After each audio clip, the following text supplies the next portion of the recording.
Programme শেষ, আমরা সবাই সুশৃঙ্খলভাবে জমিদার বাড়িতে যাব।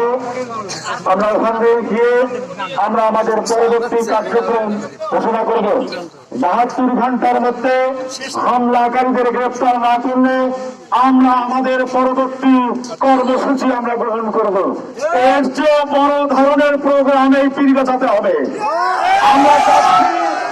আমরা চাচ্ছি সারা বাংলাদেশের সনাতনীদের উপর আর যেন একটু হামলা না হয়। আমরা আমাদের দুর্গাপূজায় আসন্ন দুর্গাপূজা যেন আমরা সুশৃঙ্খল ভাবে করতে পারি। সকলে সনাতনী ভাইদেরকে বলছি, তোমরা সকলেই সজাগ থাকবা।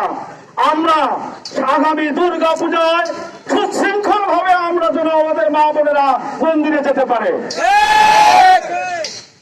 আমরা যে ভাবে যাকে যে অপমান করছে এই হামলাকারীকে ধরতে হবে।